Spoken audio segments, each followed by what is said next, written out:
Hey brothers, what's up? JK with PornReboot here, and today we're going to be talking about 9 crazy ways that you lie to yourself about your porn addiction.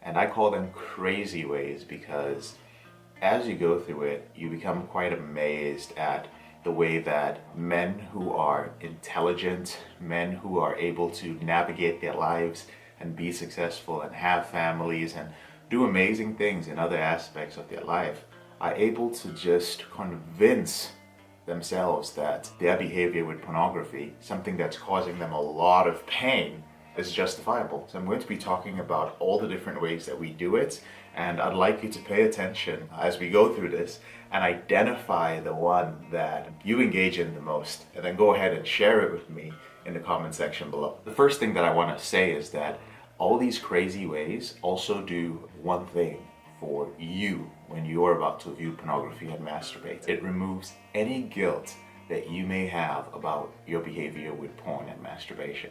The first is what we call rationalization. And rationalization is a sort of what we call thinking error or cognitive distortion, where you'll tell yourself something like, you know what, I normally slip after 2 weeks. So every 2 weeks I slip, but this is the longest that I've gone. I mean, I've gone for 2 months, and now I'm at a point where I'm about to slip and use some pornography.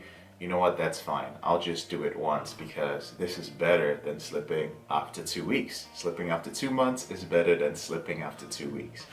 Another of the crazy lies that we tell ourselves is based on justification. So an example of justification would be, I haven't had sex for 3 weeks, and that's the longest amount of time that I've gone without having sex, so it's okay for me to view pornography. After all, pornography and masturbation, it's not bad. It's not inherently a bad thing. Masturbation is healthy, and I haven't watched pornography in a while, so it's okay. Now you know that you have an addiction to pornography and masturbation. You know that you're struggling with porn-induced erectile dysfunction. You know that for many years you've been trying to end this behavior without fail, but it's still been happening. But it's still going on. But at this very moment, you're going to justify it because you haven't had sex for a couple of weeks. The next crazy lie we tell ourselves is the lie of minimization. Minimization is where you tell yourself, you know what? Instead of watching and binging on a whole bunch of videos for 2 hours, I'm just going to watch one video instead. Or instead of spending 2 hours on pornography, I'm just going to watch porn and maybe masturbate for 15 minutes and then I'm going to get back to work.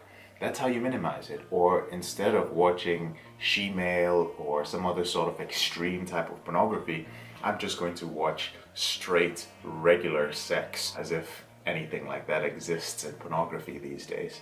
But that is the lie of minimization, and you have to be aware of it because many of us fall for that. The next lie is blame. An example of blame would be if you're married or in a relationship.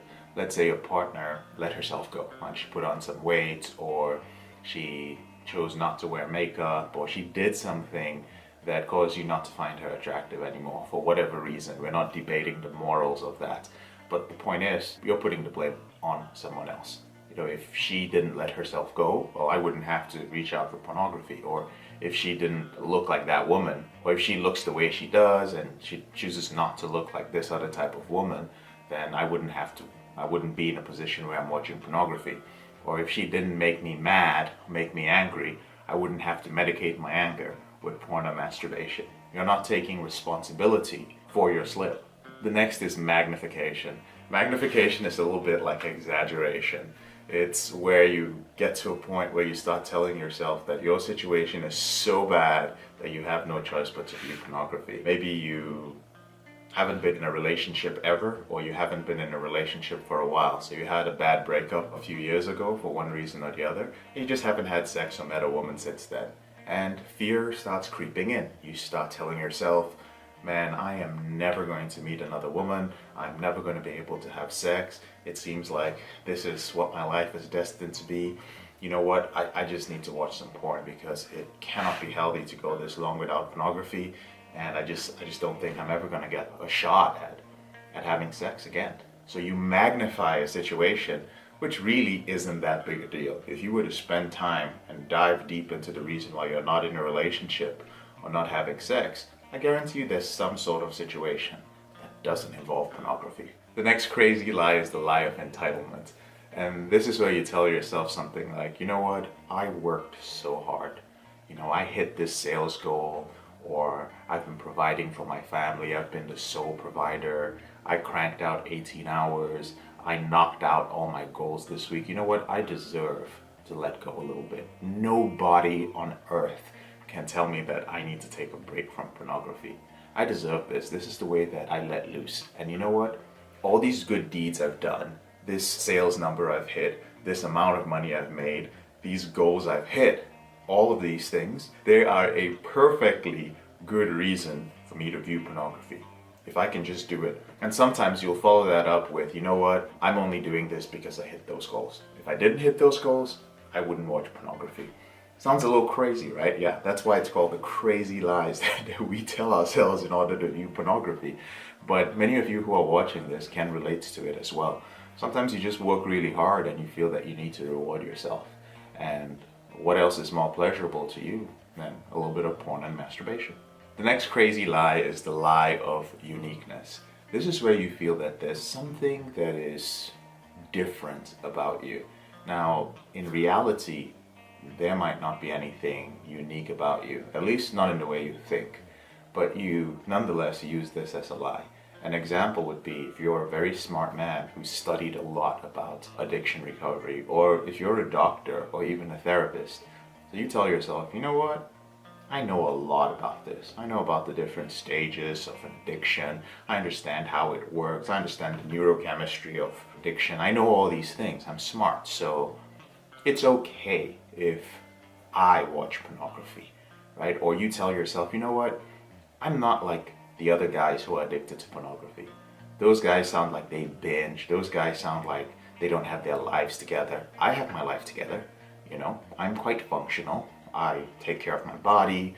I make good money. I'm married. I have kids. I'm a responsible father. I'm different. And that's your justification. But the crazy thing is that you're still addicted to this out of control behavior. In fact, if you can identify with the lie of uniqueness, but you've made it this far in the video, then you probably are struggling with an out of control behavior with porn or masturbation. The lie of uniqueness is one that's, interestingly enough, not that unique. The next lie is what I call normalization. Normalization is exactly what it sounds like. It's where you tell yourself that everybody does it. And you justify it by telling yourself that you are part of a great number of people doing it. So you're not suffering alone. Like, sure, I might have this problem with pornography, but I'm not the only one. I know that there are thousands of men who are slipping right now. So it's not a big deal if I slip now. And you know what? This porn addiction thing may not even be real. This might just be something in my head. I read some study somewhere that said that blah, blah, blah, blah, blah, blah, blah. Or you tell yourself that you're going to recover later. You know what? It's fine. I'll stop my reboot later. I'm sure a lot of guys are doing it. So normalization is another one of those crazy lies, because the moment that you orgasm to that porn or you're done masturbating, you immediately regret it. And you realize that it really wasn't worth it to use the normalization lie. The final crazy lie is the lie of what I call invincibility. And invincibility is for men who believe that they're never going to get caught. And this is definitely crazy. It's crazy because for whatever reason you've told yourself, for whatever reason you believe that you can never get caught. Maybe that's just the way you've grown up. You've never been caught viewing pornography. You just were never caught in certain behaviors that most people would consider socially unacceptable. And maybe you've just got away with a lot of things. It could do with power. It could do with wealth. It could just have to do with your position. Maybe you run a company. Maybe you're a leader in your community. Maybe you're somebody that others look up to. A pastor, or a CEO, a high-level executive, whatever the case may be. Something makes you feel that you are beyond the reach of things like addiction and compulsive behaviors, or even being caught. And this enables your behavior. So every time you engage in it, you tell yourself, you know what? I'm not going to be caught. And even if I was caught, what's the worst thing that's going to happen? Like, if it's a real big problem, then I'll get help for it. This is very, very common in high achievers, in entrepreneurs, and in many leaders. And I see it a lot in my practice, where you'll often see the final result of this on TV, where very high-powered individuals or where certain famous individuals are finally outed for engaging in some out-of-control sexual behavior. It could be sexual harassment, it could be a pornography addiction, or it could be a sex addiction. But they are so high profile, and you wonder how they went so many years without getting caught. Well, that's because they believed in the crazy lie of invincibility. They just believed that there never would be a consequence for their behavior. And of course, the higher up the ladder you climb, and the more invincible you feel, the longer the fall. And that's why it's often a very public situation.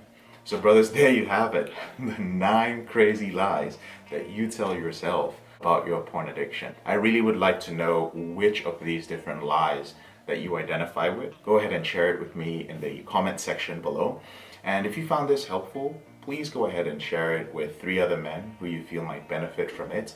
Don't forget to subscribe by clicking on the subscribe button at the bottom right hand corner of this video.